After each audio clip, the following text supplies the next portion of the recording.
All right, so I was hoping to do an unboxing video today and get this pump in here because I do have Justin's pump sitting right here that's already been opened, but for about the last 2 days, ever since we rolled the 79 F350 out and got this chassis and the motor and everything else pulled out of the shop and then rolled back in, I've been dealing with a torrential downpour. So bad, in fact, that it took the hoop house out of the back of the property that Robert had been working on and pretty much picked it up and threw it on the ground. So this is about the easiest break I've gotten in the weather. I'm still getting a torrential downpour, but at least the shop doesn't sound like it's going to blow down. So I'm going to do my best here because, well, I'm kind of short on time. So please excuse all the rain noise and everything. It's a metal shop. I can't do much about it. Eventually I will invest in pretty much all the audio equipment that I need that I could cut something like that out. But for now, it's just going to be rough cut. Anyhow, so I have the box here that has Robert's pump in it. This pump was sent back to Justin at R&D DB4 Performance. It was originally a 180cc pump. To put that in perspective for a lot of you that don't know much about these pumps, the factory pumps were tuned out at 58 cc's of fueling.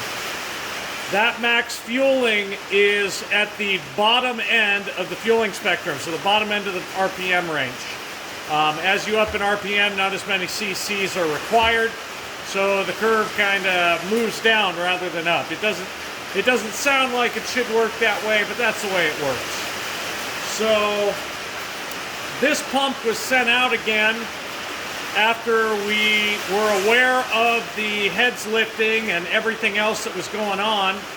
So that way we could go ahead and tune back the fueling from the 180 cc's and kind of go down to something a little bit more conservative. Robert wasn't happy with it, but in order to build for reliability, which is one of the things that he was stressing on with putting one of these motors in this Bronco, was the reliability. We went ahead and had it tuned down to 130 cc's, and that was at Justin's suggestion.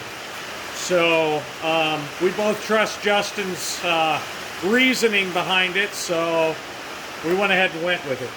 So, this will be the unboxing. I have the pump here. It's going to be kind of out of the range of the camera. It's not going to be perfect, but I have already opened it. Robert had it before. I added my notes on here just for this assembly. I'll go ahead and cart her to her a little closer.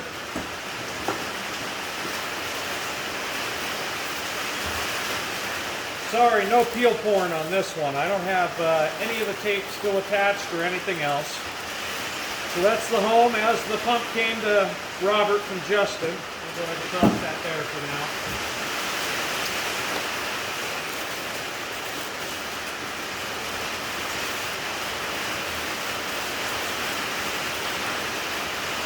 And that would be her. So this is the original pump. And what had originally happened with this pump, like I said, is it was originally a 180cc pump. Now this pump also was before Justin had these R&D tags, and I do have photos of that pump still. Might even add them in a future video, just kind of do a compilation. But this one was tuned down to 130. It used to be 180. And this used to actually have a red Stanodyne tag on it. Now it has the nice R&D tag, which I think Robert would have been happy with. And I'm sure he probably was, because he did get to see this pump. Sadly, he never got to see it put in. So, the vane is already fairly tuned. The gear in this was already set at the machine shop and put in place and tied down. I've removed the ties down from there. So it is clocked properly for Robert's cam. His camshaft is actually the R&D DB4 Performance camshaft. It was the early camshaft. I think Justin still makes the same cam grind to this day. But it requires that the teeth for the camshaft be offset slightly. It's about 1 tooth off on each cam gear, or each gear between the crankshaft and the actual injection pump gear. And that keeps the injection pump in time with the crankshaft, but either, depending on the direction it goes, I forget if I think it's advanced if I recall correctly. Don't quote me on any of that, but if I remember right, the camshaft is advanced. Everything else stays within the same tuning between the crank and here. So the cam is pretty much plugged out and popped in, even though that's not how it's assembled, but anyhow. So I have the pump. I have all the fasteners as well, which these are actually, funny enough, from everything I've ever known and read, are actually a fastener that is the same as what the 80s trucks used for the drive shafts to go ahead and hold in where the universal joint went. So if you're ever in need of these, I'm sure you could probably snag them from there. I have a small collection because I have this horrible fetish with keeping all of these fasteners. But these, thankfully, were the originals from the truck, all cleaned up, and we just kind of kept them in a can of oil, so I dried them off real fast. Then the other fasteners that I have here are going to be for the injection pump, and that will be mounting the pump to the actual injection or the injection pump cover, the IP cover, or the gear housing, however you want to call it. So I went ahead and cleaned those up, coated them up. They should be good to go. So since this was originally an earlier truck, it did have this filler neck on it. This, unfortunately, was not an 86 motor. The rockers obviously were changed, but the original motor had the original aluminum rockers in them. So it wasn't as good just because of that. Those aluminum rockers, they like to wear out quite a bit, but it doesn't really matter now that it's got the Harlan Sharps in it, does it? So anyhow, so me and Robert had a lot of discussions about this. He took the best neck that he could find out of our collection because, well, quite frankly, we bought one every time we saw one at the scrapyard. I was even grabbing IP housings, everything we could pretty much. And it didn't get recoated. It got sanded down and blended, but it did not get recoated. Original cap, went ahead and re-cleaned up. He did actually manage to find caps for these. Later on, I'll probably go through and do a video of that just for parts. But we did find replacement caps for these, and I might just replace this later on. But for now, that's in pretty damn good shape. I mean, even the label is barely even losing a little bit of the label up top. So I like that decal. But to top off between that, I sent this to Robert probably about a year ago. And so, as you can see on these valve covers, maybe not so much on that side, we don't have a CDR vent. We didn't run the IDI Turbo CDR vent here. We didn't run the, well, we were going to run the glow plug controller bracket, but I will touch on that in a little bit with the glow plug harness that Robert had gotten a hold of, because that's going to be changing.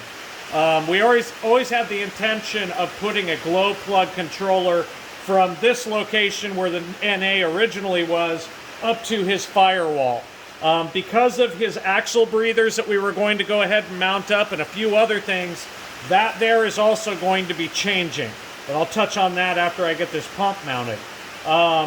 So this right here is an original Banks breather. You can still find these if you know the part number. I don't have the part number in front of me. Maybe I'll provide it in the comments section if I can find where I have my notes at. I had bought 3 of these from a diesel performance shop out in Arkansas. And so I managed to get a hold of 3. I have one on my 6.9 that is in my 76 truck. That's my 2-wheel drive super cab, red-green.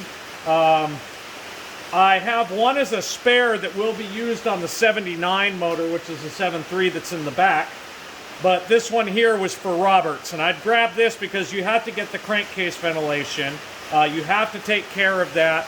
It's just like having, you know, your CDR, which it itself does not need to be used. That was to kind of solve an issue that was a ring problem inside the engine. This has total seal rings, so we don't have that issue. We don't need a CDR to kind of burp out the system and build pressure. So we're going to be running under constant vacuum, very similar to how a PCV would work in a gas engine. This will be mounting to the front of the IP, and I have a set of stainless bolts that I've gone ahead and cut for Robert that will go ahead and make up for the length of everything, but this will not rub the backside of the gear. If you do like a breather set like this, regardless if you're running the flat plate or the filler neck like this, you have to make sure that your total length of your bolt, including washer, your neck or flat plate, in this case the neck, and your breather adapter will work to mount all of your threads to the bossing but not hit your cam. I had custom cut these and ground them down and went ahead and just took a die set to go ahead and kind of tap out the threads and kind of repaired this. So that's something to kind of keep in mind. I won't be sealing this. I will be showing you how to mount it.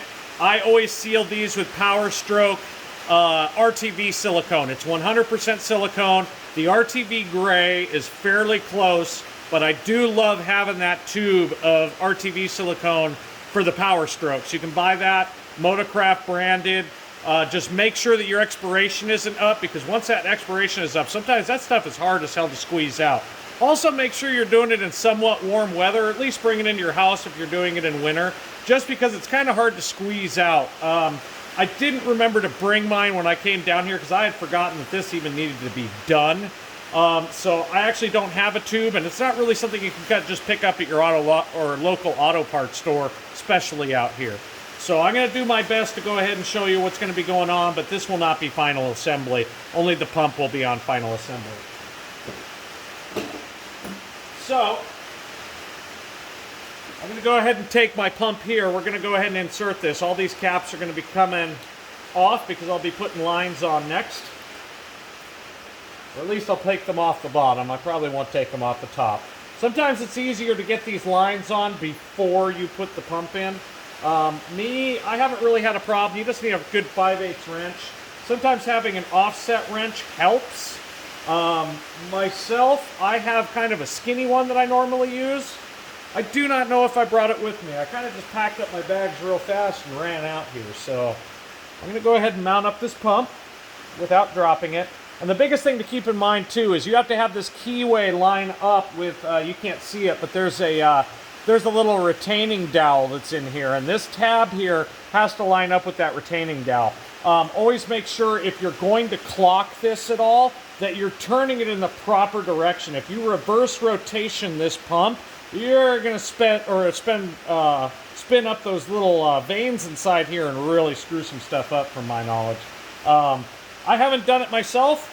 I have not ever seen the damage from it, but that's what I've been told over the years. We'll go ahead and take this dust right out of here. I'm going to go ahead and mate this up to that gear. And it does not appear that I have it, maybe I do not have it clocked properly. Okay, so we'll go ahead and work with the clocking process. So, it looks like the dowel is down here in the lower corner. So I'm going to go ahead and just really slowly spin her over. And just kind of get her fitted up. Another thing to keep in mind is you usually want to lubricate the O-ring that seals this. That's right here on that mating surface on the pump side. But in this case, I had already pre-lubricated it. Okay, doesn't look like I'm quite there yet. Go ahead and try again. Just kind of rocking this back and forth. It's not an exact science, it's just kind of trial and error, honestly.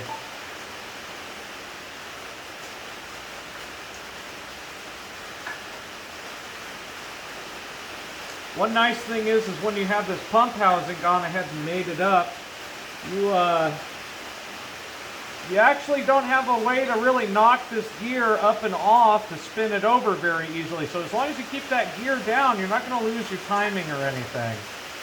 That's something to keep aware of, especially if you have your timing cover off of the front of the motor or you're trying to swap up your pump. Boy, I'm going to have to take a look at where this bolt is. I think I'm a little bit too advanced. Anyways,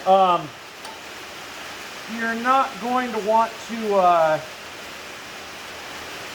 do this. Oh, there we go. I found it. All right, cool.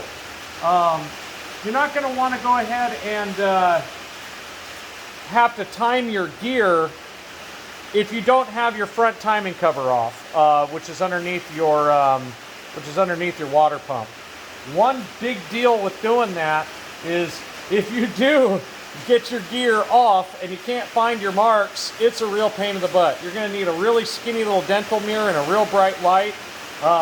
In the past, I know some of you guys know I made it as a joke, but I went ahead and took a Taylor Swift CD of all things. It was stuck inside of my CD collection that my ex had left in my truck. And I went ahead and I stuck that inside there and scratched it all up and found where that mark was. Worked really good. So if you have an old CD or something like that that you just don't give two rats' asses about, stick that thing in there. Another one I've heard of is a really shiny butter knife. Not my thing. I don't think I'd eat off this sucker afterwards, although I don't know. This motor's fairly clean compared to others I've worked on, but yeah, you know, you'll find a way. Anyhow, so I've got the fasteners here. I'm going to grab my box here because I have my notes for my torque because, again, I'm not the best with numbers. So we will go ahead and mount these up. I'm going to start with the washers. And the biggest one to get in is this top one. The top one, when you get all of this tight, will not come out. So that's a big thing to kind of start with. I'm going to go ahead and park these right here because the worst that they can do is fall right in like that one did. So I think these washers are correct. Robert may have not left me the proper washers though. Boy, it does not appear that he did. Okay, well that figures, doesn't it? So,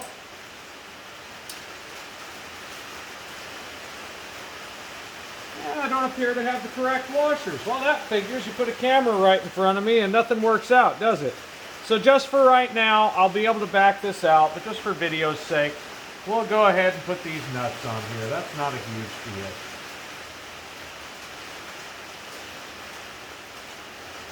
So anyways, you want to go ahead and start with your top nut. Go ahead and work down to your bottom. All this is just going to be hand tight. I'm not going to be torquing any of this except... actually, I won't be. I don't have an adapter for a socket. Somebody went through Robert's shop. Had a couple of kids that were working for him, and it kind of looks like a lot of stuff didn't get stuck back. From what you can see right now, which looks like a mess, I've been trying to dig through Robert's shelves. I cleared out some room back here to go ahead and locate where everything was. It seems like a lot of stuff got knocked off the shelves, or things were piled on top of stuff that the stuff on top wasn't all that important. Versus the stuff on the bottom that kind of was. I found a lot of his ARB compressor components and everything else like that. I found a lot of his axle breathers, other various parts, body components. Also found quite a bit that was inside of the Bronco, which I went ahead and emptied out just before the storm hit, thank God.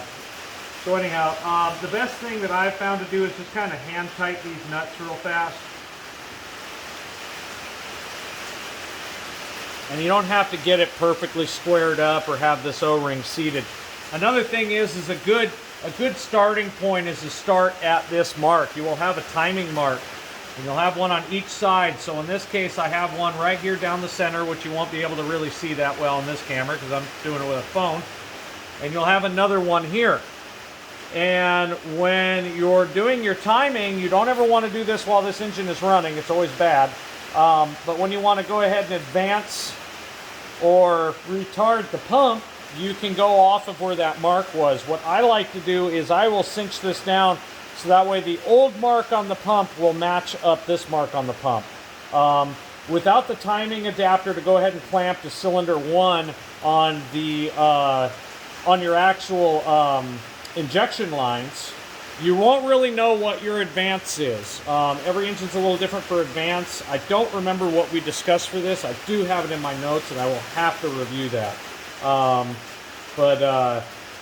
Yeah, factory advance or anything else like that, you're going to need the timing light adapter. Those things are worth every penny, and they're getting harder and harder to come by. So if you're intending to do work on one of these, especially pump work, whether it's in the future or now, invest in one.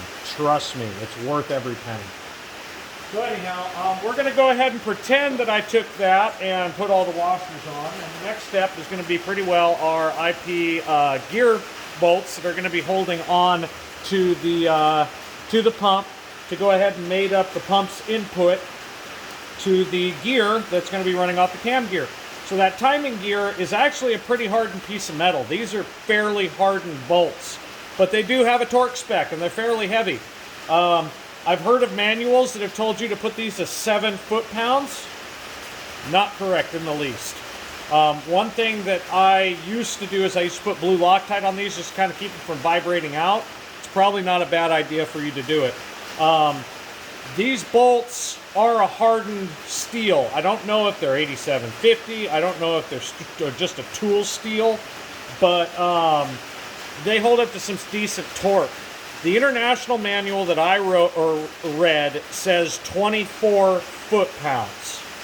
There is an old forum post that goes over Russ's pumps for his old Moose pumps, and he was going, well, the rumor was he was going until that thing couldn't be cranked on anymore.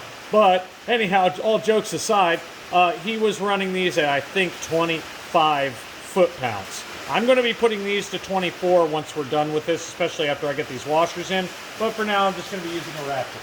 So I'm going to move around to the front of the truck real fast, hopefully without knocking you around.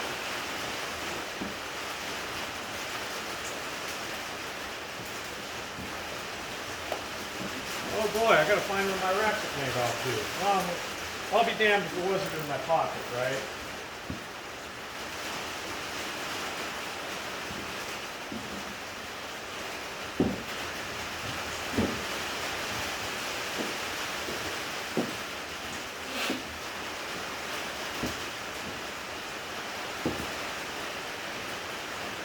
We're going to go ahead and park the vent and everything right there. We won't put it on the fancy table.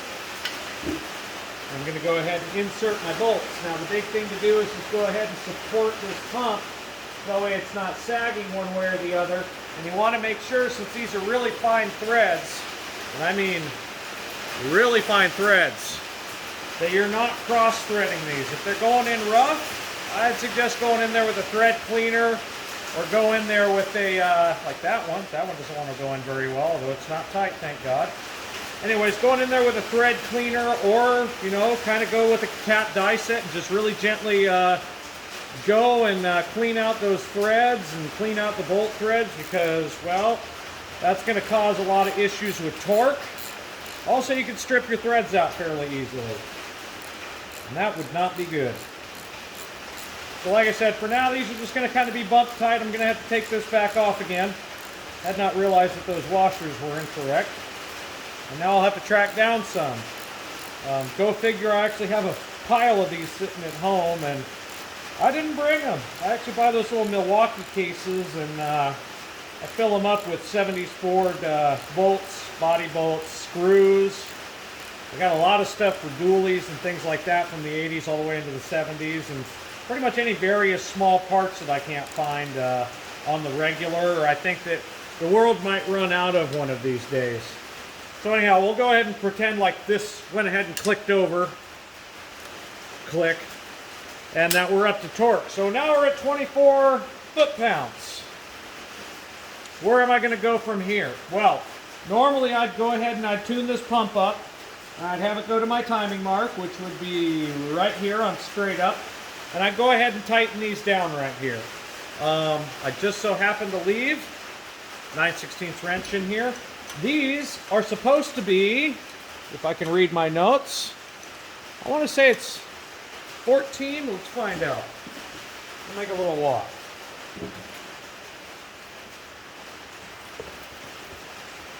Oh boy, let's see here. So,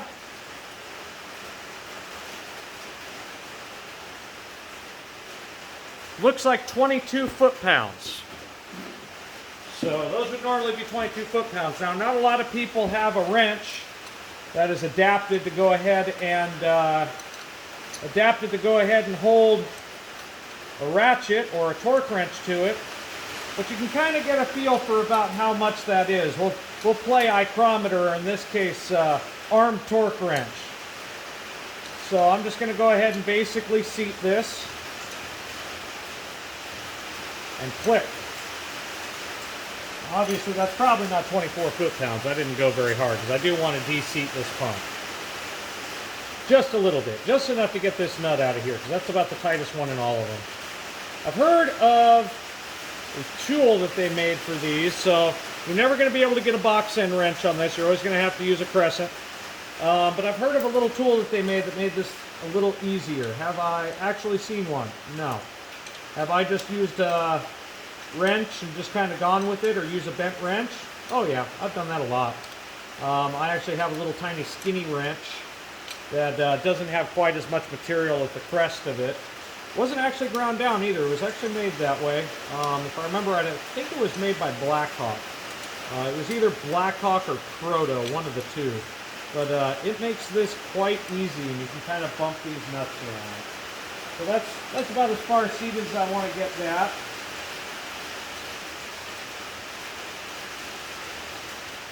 We'll just go ahead and say that that one there is done. I'll go ahead and just park this right here. Oh, we'll park it right there. Okay, so anyhow, so now pump's mounted. You could go ahead and go to the point of putting your lines on. You do want to start with the bottom, work your way up, or in the case if you have your lines already pre-assembled with your isolators on them, you can kind of get them on there. But you definitely want to get your lower ones on first and then kind of work your way up. It's kind of not really a good science to it. There's just kind of however it winds up working for you. You also want to wind up having your return line hooked up, however you're going to be running those. In this case, Robert got some soft lines that are press lock. I think that's also including the return line. I will find out. And then you also want to have your bleed off line on the top that soft line does cover. I will pull that out in just a few moments here. So pretty well, the injection pump is mounted up. I have that on. I'm going to go ahead and hand tight this because I do not have my sealant. We're pretty much going to be closing this up to the point where we can move this truck. So to how the intake's going to work on this is not going to be exact to what stock intakes we're doing. Obviously, Robert has this intake modified, which was done by Justin, to go ahead and take a direct boot so that way we could run out a tube and run to a intercooler. Because this will be an intercooled motor, even though it's not the 180cc, it's smart to intercool it. Yeah, it's going to get a little bit of turbo lag and have to build up the pressure through the tube, but is it really going to matter? Nah, not in my opinion. I don't have a problem with my old 7.3s, and those things did fairly well. So this will be intercooled, and then the turbo set will be sitting up here as the 093. I'll be doing another video on that turbo set. But since I'm going to be running the 093 turbo set, the intake's going to wind up somewhere over here. Even if I was running something like a 088, I'd probably wind up still having the intake somewhere over here. So you want to have the tube for this kind of close to up and over here to go ahead and go in pre-turbo and pull all of your oil vapor out. So having this clocked in this direction is about the best you're going to wind up doing. If you want to put it the other way, it's not wrong, but something to consider is your water neck here. You'll probably have to be coming around here. You'll have to clear around where your throttle linkage is. You'll have to clear around where the springs will be, because I obviously do not have the bracket on here just yet. And a whole bunch of other junk over here that just isn't really worth running by. You're better off just having your tube coming up and over, and the most you'll have to do is maybe your tack sensor. So I'm going to go ahead and just seat this and act like I already had sealant on it. When I put sealant on this thing, I beat it fairly well, and I'll kind of run a glove and run my finger around it and kind of like level out my sealant. I won't make it super thick, but I also don't want it super thin. And then what I'll do is I'll just hand tight everything when I do this. And after it's hand tight, I'll let it sit for a little while because you want it to kind of tack up. So you want a little bit of gap, but not enough for the components to come apart. Just don't have it loaded up. So just kind of like a nice little hand tight with the bolts. You let it sit there for a little while, and you can go ahead and bump this up to its own torque, which should be 14 foot-pounds from what I recall.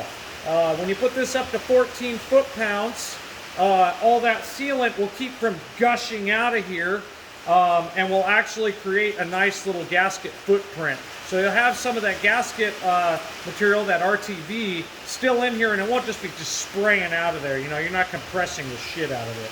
So anyhow, so that's pretty much the pump install. I would be getting to the lines, but I have to get these injectors seated up. And to seat these injectors up, I have to make some caps for these, so that way I can go ahead and pre-mount the rails, and then I'm going to be going around and I'm going to be doing each injector one at a time and walking this rail in. One thing that you want to make sure to do, unless you are Brian Grilly, in which case he went out, and I was actually there when he did it. I helped him jig up the head on his mill, but he went ahead and drilled out a small amount of material around each one of these valve cover bolts. When you get this on, you're not getting to them valve cover bolts. I don't care with what wrench, I don't care with what socket, you ain't getting at these top ones. That goes for the other side as well. So he went ahead and did it so that way we could clear it out with a socket wrench, but you know, really, unless you have these cut out, which you can do, there's a lot of material because there's just a little tiny line hole going through here that's bored straight through. In all reality, you're not going to be able to get your valve cover off very easily without these pulled off. So I'm going to be holding tight on that for just a little bit. I'm going to show you a little trick as to how I put these on. Others have done it. I am not the one that invented this process. I've just copied it and kind of streamlined it my own way with some vinyl washers. So I forget what I have promised you now. I said I was going to go over something. Apparently I'm not. So I'm going to go ahead and walk around to the back side. I'm going to show you one other toy, actually two other toys.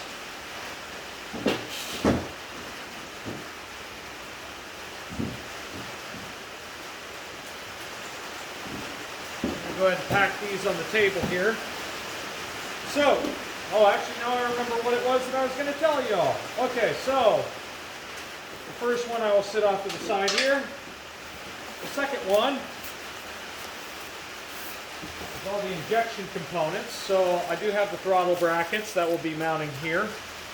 One of them will need to be cleaned. I think that's actually blasted. So these are all of the press lock line fittings with O-rings.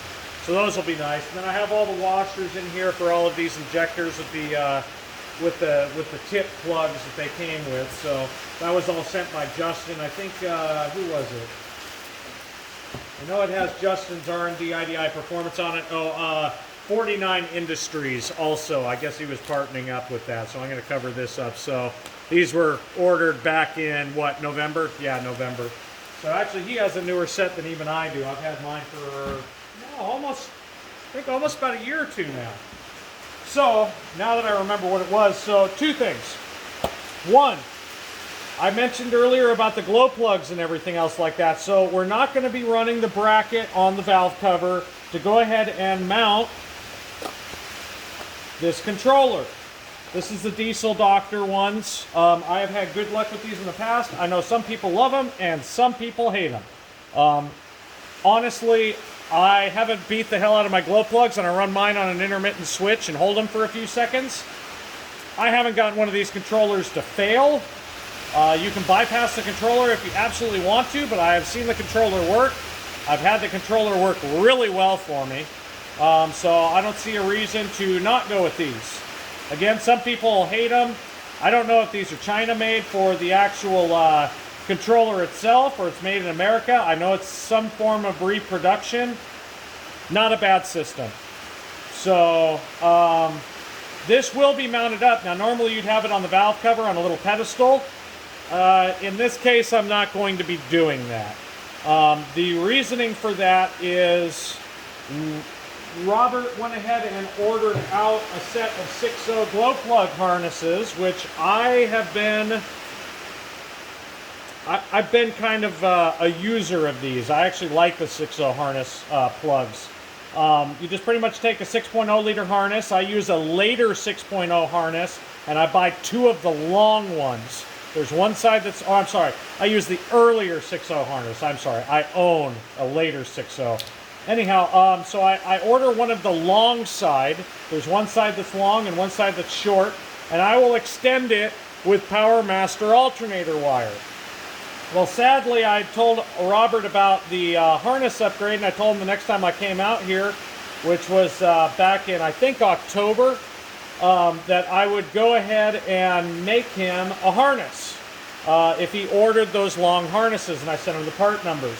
Well, he wound up finding these on eBay for a steal of a deal, and I now know why, and I don't think he was very happy with it either.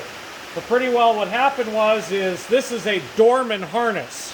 When I purchase these, I am purchasing the Ford harness, the Motorcraft replacement. And so with these plugs are not spaced properly. Now that's fine and dandy on a 6.0 liter because the distance here is actually a little long on a 6.0. But they decided with these Dorman harnesses that they were going to make them a little shorter.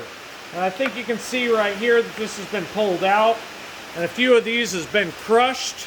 And that was because when trying to fit these, Robert was trying to get these in, and you can go ahead and stick into one glow plug, and stick into the next glow plug, stick into the next glow plug, but then you can't, well, actually I take that back. This one does work. But with this one here, I'm fairly certain it was this guy. I think this is the one that I was trying to fit. You stick in here, and then you have too much distance here. As you can tell that this is split because you're trying to really yank on the thing. Now I popped these apart, tried to move them around. No matter what, the wires are not long enough. This one worked just because the little T wasn't on it. You can see that the T was over here, not over here. The T would have to be sitting here. So while these could work, I do not suggest using Dorman harnesses. I don't suggest also running cheap speaker wire. This is some flimsy, kind of cruddy wire. It doesn't have a gauge marking on it. I'm not very impressed. I much rather make these, and like I said, I use the Power Master alternator wire, the really thick stuff, just because it's a heavier wire and it's a better strand. This is a really thin strand. There's not a lot of wire in here. And if you know anything about IDI glow plug systems, these will probably burn up over time. So instead of just burning them up here, I'm burning it up here. Makes a good fuse, not a good glow plug harness. So, I spoke with William Deering this morning. I have to get him some details back. He makes replacement kits. Now his replacement kits come in two flavors. You can run the NA kit where it's coming with the wires back to here. He doesn't have a turbo kit, but he has another kit in which you can go ahead and move this glow plug controller from either here or on the valve cover. And you can go ahead and move it so that way it's on your firewall and mounted to the, well, not really the firewall, the fender well, further out than this, obviously, because if it was a lot closer than this, I wouldn't be able to swap this motor into the truck. But anyhow, it would be mounted to the firewall, and everything would be wired up here. One advantage of that, when they did the IDI harnesses with the NA harnesses, all of the power came from over here on two little tiny wires on your main motor plug. Now, when they did the IDI turbo harnesses, they actually had an independent harness that came over here and went straight to the glow plug controller. Had two heavier gauge wires. It was a lot shorter going from here to the fender well and to where the power was coming from the battery and the starter solenoid area than it was having it come all the way from the battery over here, all the way back to the back side of the motor, all the way back over here, up and over, all the way through here and back to here. The longer your wire is, the more that you're going to have to deal with amperage problems, which means melting crap. I have never seen a harness that was not well used that did not have a burnt up plug on this side on those two wires. Almost every one that I have sitting in my bin, that I have sitting in my Excursion right now, is burned up. Wow, it's getting really bad out there. Anyhow, so my solution is going to be I'm going to get his firewall mounting kit. And what that's going to do is it's going to mount this onto, or I'm sorry, fender well. Don't know why I say firewall. Probably because I was originally going to put it on the firewall. I'm going to be mounting this to the fender well. And it's going to have a short cable that is a heavy gauge cable to jump from this solenoid to the solenoid for the starter on the power side. The advantage of this You have a shorter wire trying to feed everything, and then you have the smaller wires that are going into the individual glow plugs that then are going to be taking whatever load they're pulling from this system. So you're lengthening those, but not by much, and pretty well putting it to a backwards location on the fender well, as opposed to having it in a backwards location here. All of these would be close, all of these would be farther away, because the IDI turbo harness comes all the way up and around through here, actually over the injection pump cover through 2 studs, and then over and back here. This will also allow me to go ahead and run on this motor an NA harness. We have an NA harness that's from a 7.3 that was meant for this style controller, not the controller that came back here that came on this motor originally, which I also have several harnesses for, but there's really no point in running that controller. It's not that good of a system, and finding a replacement that's good is kind of shitty. So we'll be running the 7.3 style controller. It'll be running on the fender well, and I think it's going to be a better solution overall. If you've watched this all the way to the end, I'm sure this one's kind of lengthy. I wanted to put as much information in here as I could. I kind of wish I could have touched on something else today, but I'm kind of stuck in the shop. I can't do much with the rain out there without destroying things, and getting the tractor through the swampy mess out here with all the volcanic ash that is pretty much deposited outside, because, well, I'm pretty much living where there used to be volcanoes at one point. It was a long time ago. People weren't walking around, I'm sure. But that stuff just turns into the soupy, nasty mess, and I don't want to be driving a tractor through quicksand, and I definitely don't want to be holding up the Bronco body with it.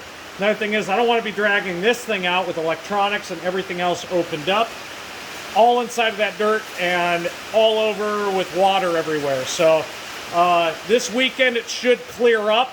I have plans on having several people here on Saturday and or Sunday. We will get this body on. I will be pulling the sticks out. I do have to look at something in the transmission, because I think that something has happened with the shift fork for second and third gear on this thing. First is engaging, fourth is engaging, and reverse, but I'm having an issue with second and third. So I do have to find out what's going on there. And I'll be going through the sticks over here, because for some reason the detent let me see here. I don't remember which stick it is. I'm not used to the 3-stick pattern.